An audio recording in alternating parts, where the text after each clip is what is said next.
Seja você uma pessoa que já lê artigos científicos ou uma pessoa que nunca leu um artigo científico na vida antes, eu tenho certeza que uma das coisas mais importantes que você precisa aprender hoje e ter pleno conhecimento é a organização dos tipos de estudos científicos que existem. Quando a gente abre qualquer fonte de evidência, seja o PubMed, ou o Google Acadêmico, ou Cielo, qualquer base bibliográfica que vai te mostrar vários estudos científicos, a gente tem um universo que só se expande cada vez mais, é um aumento progressivo de artigos científicos publicados anualmente, e que se a gente não tem clareza de quais são os tipos de estudo, os tipos de pesquisa e como que eles aparecem, a gente vai ficar perdido. A gente não tem clareza nem do que a gente deveria ler, muito menos de como ler esses estudos. Então, o primeiro passo é se organizar nesse mundaréu de informação. E hoje você vai ter clareza disso. Essa é a função, esse é o objetivo, é a utilidade principal dessa aula nesse momento. Então, eu vou sugerir que você pegue um canel legal, né? Não sei nem falar. Pegue um papel, uma caneta para anotar tudo isso que eu vou falar e eu tenho certeza que você vai sair dessa aula aqui, se você anotar tudo bonitinho, uma pessoa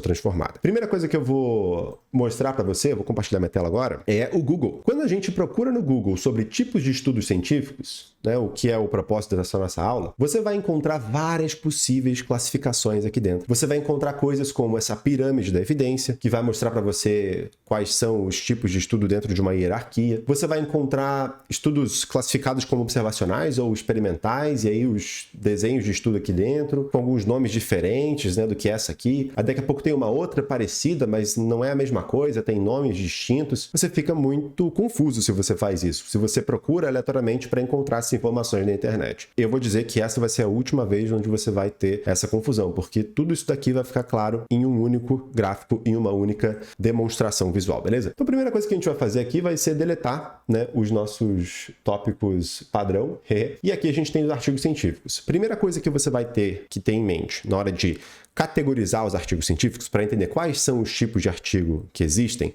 é entender que existe a diferença entre tipos de estudos científicos e tipos de artigos científicos. Estudos científicos viram artigos científicos, certo?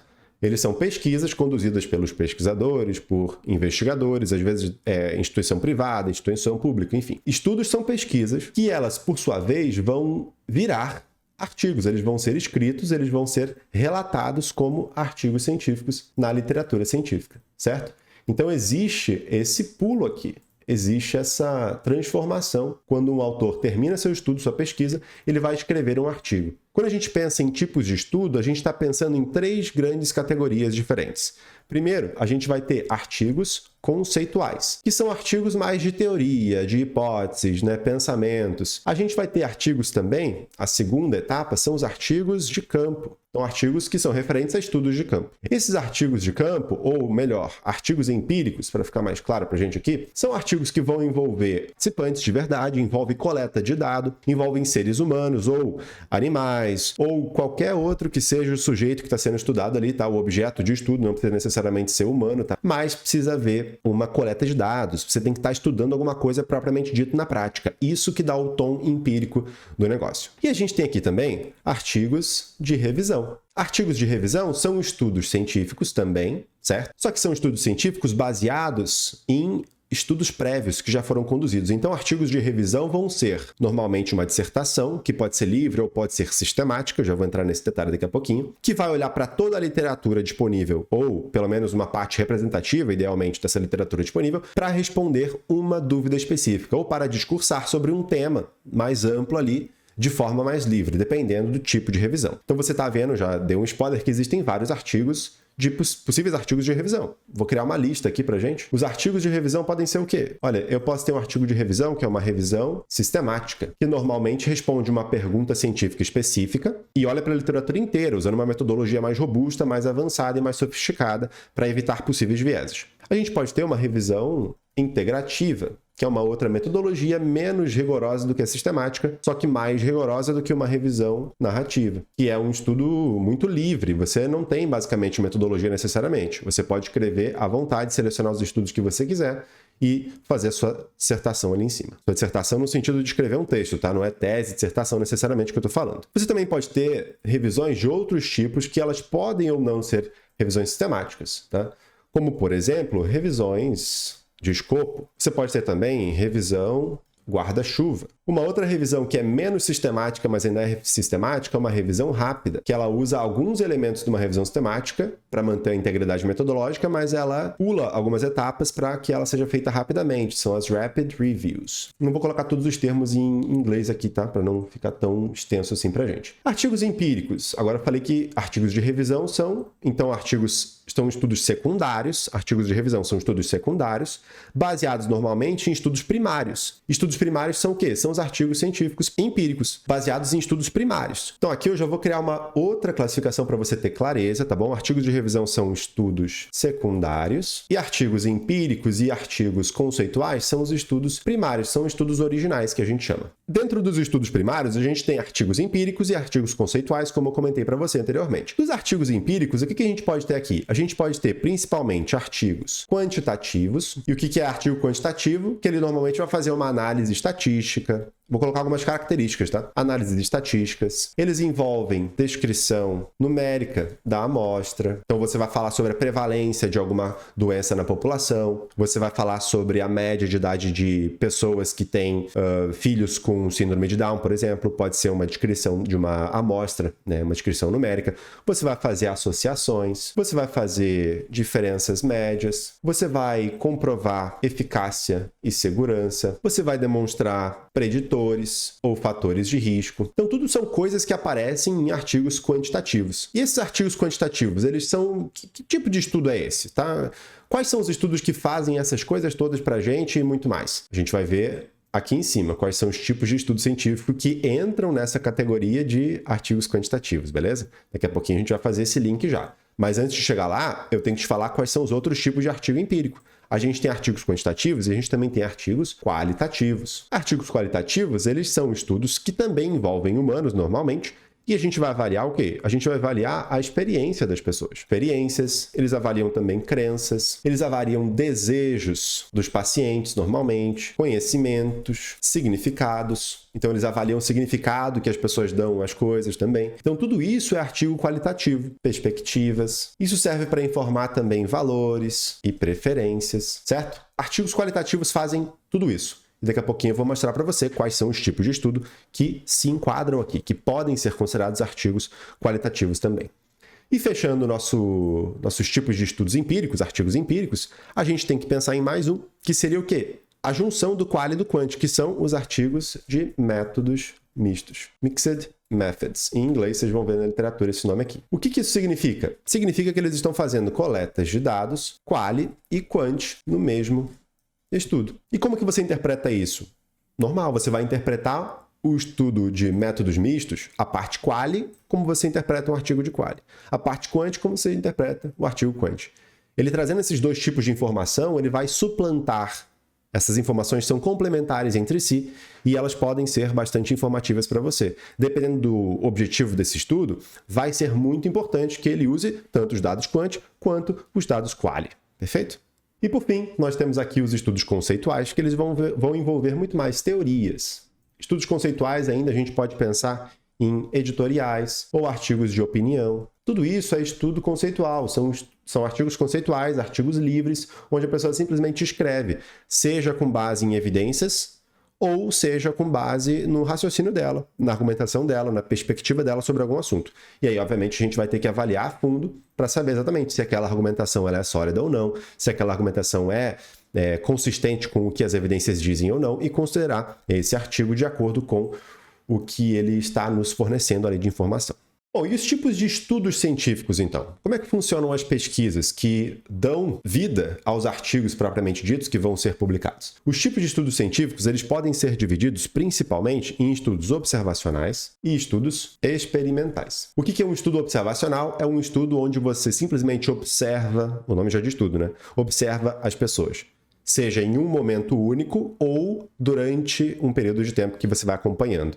Então aqui você já tem uma bifurcação nova aqui. Você vai ter um estudo que é transversal, onde você observa a pessoa por um único período de tempo, beleza? Onde você observa a pessoa por um momento específico apenas, você fez uma entrevista com ela hoje, você avaliou as características dela hoje e nunca mais você viu ela de novo. E um outro tipo de estudo que é o longitudinal, ou seja, tem um elemento da temporalidade. Anota isso que é importante, tá? Longitudinal é um estudo que vai ter o elemento da temporalidade. Ou seja, você está acompanhando as pessoas ao longo do tempo. Você tem uma capacidade maior de entender o que veio antes e o que veio depois. Será sabe aquela história da o que veio primeiro, o ovo ou a galinha? Se você tem apenas a informação aqui da pessoa hoje, que ela tem um tipo de câncer, e ela também toma guaraná, eu não sei se o guaraná de fato foi capaz de causar o câncer dela ou não. Talvez ela tenha passado a tomar guaraná depois que o câncer surgiu. Ou pode ser que ela tenha começado a tomar guaraná depois que o câncer começou a desenvolver, mas ela ainda não tinha o diagnóstico. Então ela já tinha o câncer, mas ela não sabia que tinha o câncer, começou a tomar guaraná naquele meio período. A gente poderia imaginar que o guaraná, ele poderia ser um fator causal, né, para esse câncer, porque ela poderia se lembrar que, olha só, eu tive câncer depois que eu tomei guaraná. Ela poderia te relatar isso, mas a gente não sabe quando exatamente que o câncer foi desenvolvido. A gente só sabe o momento que foi diagnosticado e está confiando no relato dela de quando que ela se lembra que ela começou a tomar guaraná. Tu percebe que um estudo assim, que seria um estudo transversal, que não tem tempo de acompanhamento, a gente tem que deduzir as coisas, o que aconteceu antes, o que aconteceu depois, ele é muito limitado para quê? Para falar sobre causalidade. Então aqui é um estudo que a gente não consegue falar sobre causa e efeito. Os estudos longitudinais a gente já consegue falar de causa e efeito. São estudos em que você tem dados das pessoas de pelo menos mais de um momento no tempo. Então a gente tem o antes e a gente tem o depois. Quais são os tipos de estudo que entram nessa categoria? De observacionais, longitudinais. Olha, a gente pode colocar as cortes, a gente pode colocar os estudos de caso-controle, a gente pode colocar os estudos de série temporal, que são vários estudos transversais feitos ao longo do tempo. Isso, eles podem entrar nessa categorização de longitudinalidade, porque a gente está olhando para uma população inteira, normalmente, sendo acompanhada ao longo do tempo. O IBGE, por exemplo, é um estudo que? Transversal. Você faz o censo ali do IBGE esse ano, por exemplo, 2024. Vamos supor que a gente fez o censo ali. Então é só uma fotografia, mas eu posso fazer vários censos ao longo do tempo e ver qual é a série temporal, ou seja, a gente vai avaliar os dados, a mudança dos dados do censo do Brasil ao longo do tempo. Se não tem diferenças importantes na metodologia desse censo, você pode ver como é que foi a variação nessas variáveis, né, ao longo do tempo dentro do Brasil, de acordo com o censo. Por exemplo, ele vira um estudo longitudinal de série temporal, ou seja, de vários estudos transversais sendo conduzidos repetidamente, tá? E a gente tem um último estudo que é um pouco diferente dos outros, porque ele se enquadra tanto no estudo observacional quanto no experimental, e eu vou dizer por que isso, tá bom? Que são os relatos de caso. Relatos de caso, eles também são estudos longitudinais, porque você está acompanhando uma pessoa, uma série de pessoas, ao longo do tempo, avaliando o curso clínico dela. Tá? Por exemplo, uma pessoa com uma doença rara ali chegou no seu consultório, está acompanhando ela e você pode estar descrevendo todas as informações dela ao longo do tempo neste relato de caso. É observacional se você pensa que você não está fazendo uma intervenção específica, você está apenas dando o cuidado usual, normalmente como ela deveria ser tratada. Isso pode ser considerado um estudo observacional de relato de caso. Agora, relato de caso, como eu vou explicar para vocês daqui a pouquinho, ele também pode se enquadrar dentro da categoria de experimental. É uma linha muito tênue para você falar se um relato de caso foi observacional ou experimental. Vou explicar daqui a pouquinho para você. Primeiro eu vou explicar o que é um estudo experimental. O que é um estudo experimental? É um estudo onde você está intervindo nos pacientes de alguma maneira. Então você não apenas observa as pessoas e acompanha ao longo do tempo e não modifica na vida delas. Nada na vida delas, né? Você só deixa a história acontecer, só deixa acontecer naturalmente, né? Como diria o samba lá, o pagode, nem sei como é que é a categoria dessa música, o gênero, enfim. O experimental não, o experimental você está intervindo na vida da pessoa de alguma forma, você está aplicando alguma intervenção. Então, normalmente, esses estudos vão aplicar intervenções. Quais são os estudos experimentais? Gente, o clássico do estudo experimental é o ensaio clínico randomizado. Mas eu não vou colocar essa categoria aqui, né, simples para você. A gente vai entrar em mais detalhe, porque o ensaio clínico ele tem vários tipos diferentes. Então, o ensaio clínico é o nome que você vai ter agora para um estudo que fez uma intervenção em alguém. Ponto. Isso é o estudo experimental mais importante, é esse, é o ensaio clínico. Agora, você vai saber que ensaio clínico tem vários tipos diferentes. Eles podem ser randomizados ou não. Então, eles podem ser randomizados ou não. O que é isso? Eu distribuí as pessoas aleatoriamente para os grupos em que elas foram tratadas ou não foram tratadas, ou receberam placebo, etc. Tá? Então, eu tive uma distribuição aleatória das pessoas em diversos grupos diferentes. Esse é o padrão ouro, tá? Perfeito. Agora, o ensaio clínico, além de randomizado, ele pode ter controle ou não. Ele pode ser controlado. Se um estudo ele é um estudo controlado, significa que ele tem um grupo controle. Significa que você tem um grupo A sendo comparado com um grupo B. Controle é isso, tá? Controle é, eu tenho um grupo de pessoas similares que um grupo recebeu a intervenção e outro grupo não recebeu a intervenção. A ideia é que a diferença, no final das contas, em qualquer desfecho que você esteja interessado, seja atribuível apenas à intervenção que foi testada. É isso, esse é o propósito. Então, o ensaio clínico ele pode ser controlado ou não controlado. Se você tem controle, você pode ter um controlado por placebo, ou você pode ser controlado, tem um grupo placebo no grupo controle, né? Por outra intervenção. Então, é uma intervenção alternativa. Eu estou comparando, por exemplo, enalapril versus atenolol para pessoas com hipertensão arterial. Posso fazer essa comparação. Controlado por sham, que seria o quê? Seria como se fosse o placebo, só que para procedimentos. Então, uma cirurgia versus uma cirurgia fake, uma cirurgia de mentira, que seria o sham. Controlado por atenção mínima, um suporte mínimo. Tá? O que seria isso? A gente pode usar isso em intervenções psicológicas. Então, a terapia cognitivo-comportamental sendo aplicada no grupo intervenção e o grupo controle é o quê? É o grupo que está recebendo só um suporte mínimo. É uma consulta, mas não tem nenhum princípio ativo ali de uma terapia propriamente dita sendo aplicada. Ele só está recebendo atenção, sendo atendido, sendo ouvido, né? Sendo acolhido. Então, aqui é um acolhimento, né? Uma atenção mínima seria um acolhimento. Vou até colocar acolhimento, tá? É uma palavra que a gente consegue entender melhor. Ou você pode não ter nenhum tratamento. Nenhum tratamento. Pode ser também. A gente pode ter também um negócio chamado cuidado usual, controlado por cuidado usual. Também tem isso, tá? É você deixar a pessoa ser tratada como ela seria tratada no mundo real mesmo, tá? Da melhor forma possível. E nenhum tratamento. Então você pode ser um grupo controle e esse grupo controle não recebe nada, fica sem receber tratamento nenhum. Ou ainda você pode ser não controlado. Vou até colocar em vermelho porque essa é a pior possibilidade de todas. A pior possibilidade ali, ó, randomizado. Quando não é randomizado, é ruim. Quando não é controlado, é ruim, porque você não tem um grupo controle. Concorda comigo? Se você não tem um grupo controle, você não pode ser randomizado também? Por quê? Randomização eu vou jogar as pessoas aleatoriamente para dois grupos. Para um de dois grupos, tá? Se você não tem dois grupos, ou seja, você não tem um grupo controle, você não tem como randomizar, não faz sentido. Não controlado, obrigatoriamente é não randomizado. Mas você pode fazer um estudo controlado que não foi randomizado. Então é possível que você seja não randomizado com grupo controle. É possível, beleza? Mas não é possível você não ter grupo controle e ser randomizado. Daí sim não faz sentido nenhum. Um outro ponto, pessoal, é que o estudo clínico ele pode ser prospectivo. E quando é que ele vai ser prospectivo? Aí que é o pulo do gato. Eu quero ver se você sabe me responder. Quando? Vou te dar 2 segundos. 1, 2. Sempre. Estudos clínicos, ensaios clínicos que testam intervenções sempre têm que ser prospectivos. O que é prospectivo? Você acompanhar as pessoas ao longo do tempo. Então você aplica a intervenção, acompanha ao longo de um tempo e vê o que aconteceu depois.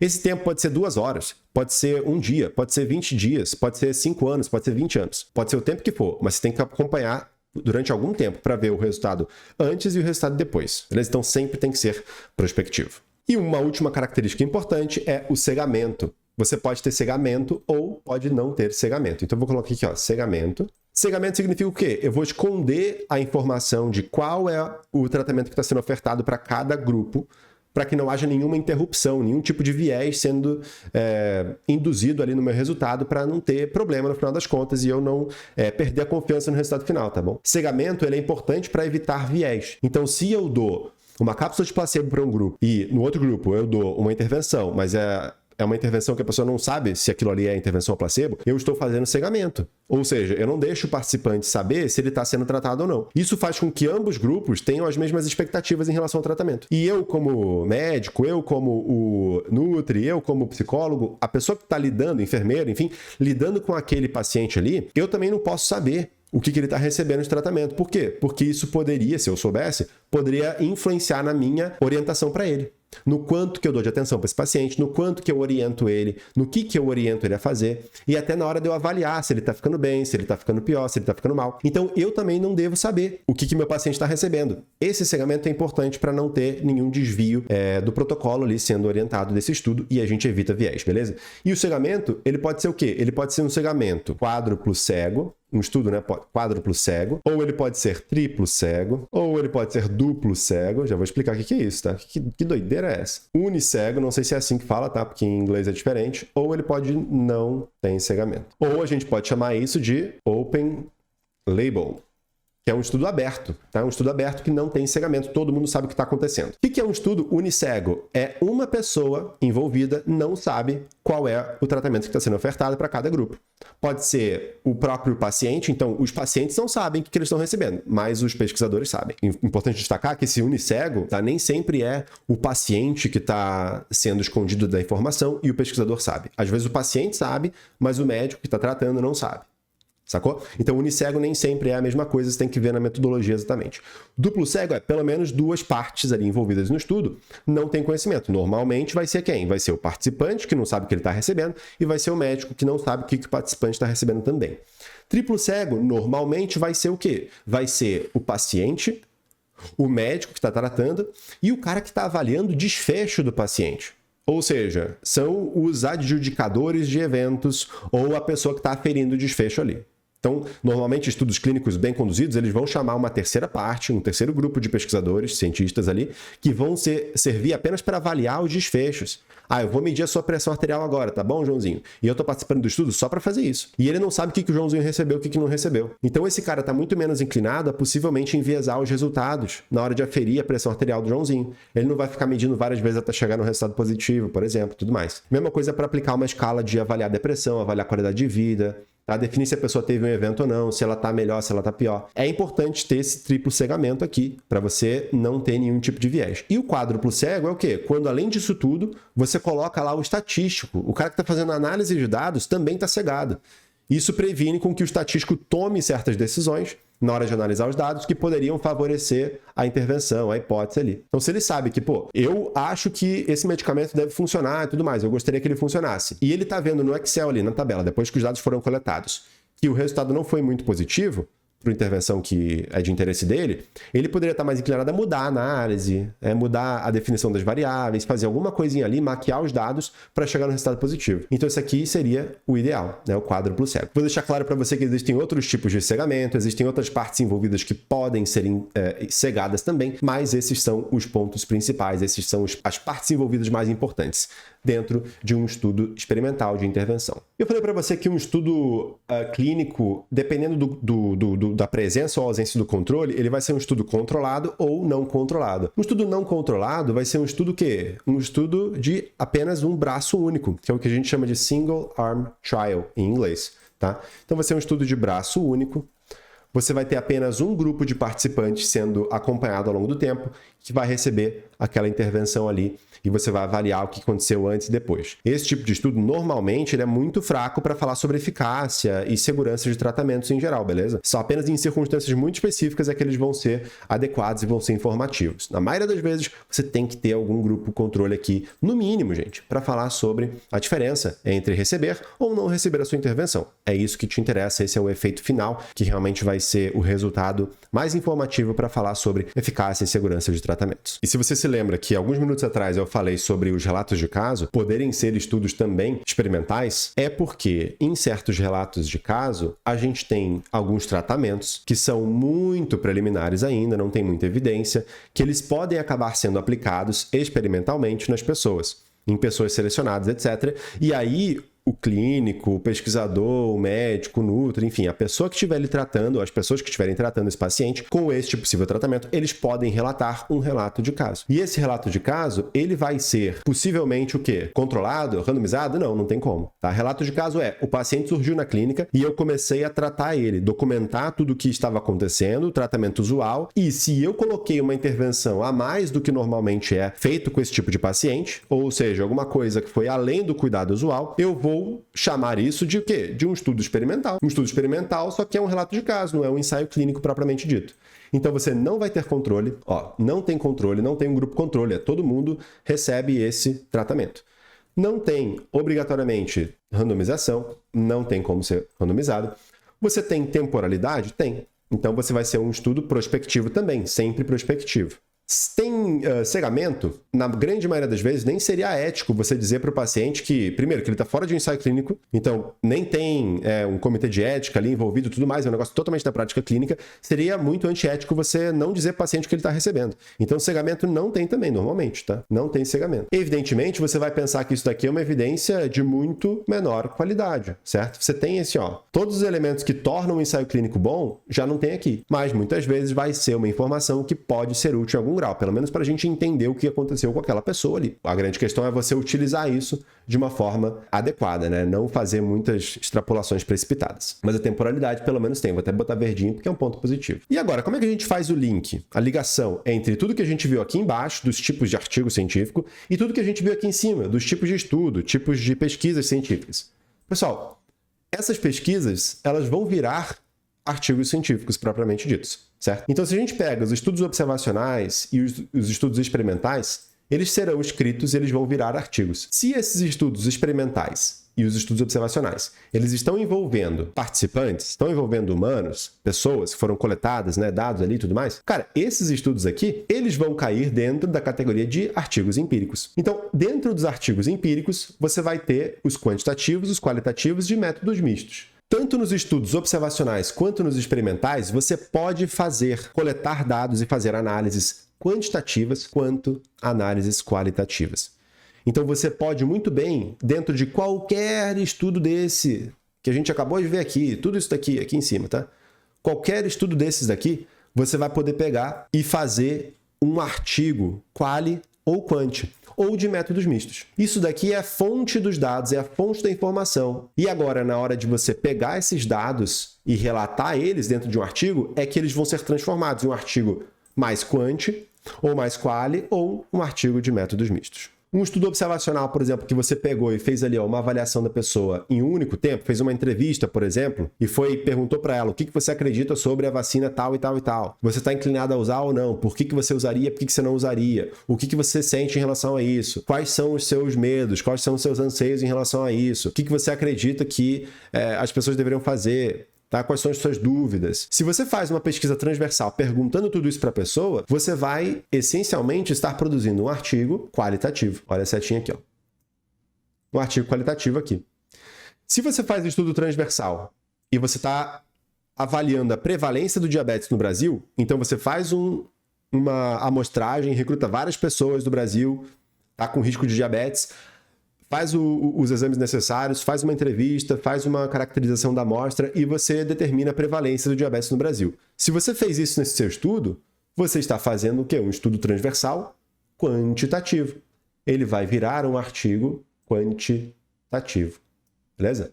Vou colocar em outra corzinha para a gente ficar com uma clareza maior aqui, tá? E se você faz os dois? Se você pega um estudo transversal e você avalia percepções, crenças, conhecimentos das pessoas com diabetes no Brasil e você usou esse estudo também para estimar a prevalência de diabetes no Brasil. Você está produzindo um artigo que vai fazer métodos mistos. Olha que interessante. Então aqui você tem um estudo de métodos mistos que fez as duas coisas. Você tem dados tanto quanti quanto quali aqui dentro. Aqui, ó, coleta de dados, quanti e quali no mesmo estudo. Perfeito? Estudos longitudinais é a mesma coisa. Dentro de uma corte, você pode avaliar a associação entre o consumo de ômega 3 e desfechos cardiovasculares. A associação entre uso de máscara e infecções respiratórias. A associação entre níveis séricos de vitamina E e câncer de mama. Você pode avaliar a associação entre isso tudo. Tá? Isso aqui seria o quê? Uma pesquisa também quantitativa. Vou fazer uma conexão aqui de novo. Uma pesquisa quantitativa, nesses exemplos aqui que eu trouxe. Agora, se nessa corte eu também faço uma entrevista com as pessoas, eu entendo melhor valores dela, preferências, dúvidas, crenças, conhecimentos, né? Eu faço um questionário ali, eu vou estar produzindo dados qualitativos. E isso pode me fornecer informações que vão virar um artigo qualitativo, usando uma corte, conduzindo uma corte. Bom, se essa explicação ficou clara para você, a primeira coisa que eu vou fazer vai ser solicitar que você tire um print desse mapa, ou se você já estava anotando aí, já fez o seu papel, melhor ainda, tá? E se fez sentido essa aula de verdade para você, se ficou mais clara a situação aqui, se agora você entende melhor como é que funciona a literatura científica, como é que ela é organizada, tá? A gente deu aqui, colocou o pezinho na água, começou a entender melhor como é que organiza essa bagunça inteira desse universo científico, que tem várias coisas publicadas. Se te ajudou, eu vou pedir que você dê dê um like, que você curta esse vídeo, que você comente aqui embaixo. Mas bem, por hoje era isso. Eu vou deixar para você uma sugestão de vídeo aqui dentro do canal, mas antes você vai se inscrever aqui embaixo, tá? Clica no botãozinho de se inscrever e depois você clica nesse vídeo aqui em cima para assistir essa videoaula sobre como encontrar as evidências científicas. Vai ficar muito mais fácil para você encontrar as evidências assistindo esse aulão, esse tutorial completo, depois de ter trilhado esse caminho aqui, depois de ter organizado sua mente. Então é isso, desejo para você ótimos estudos, um grande abraço e até mais.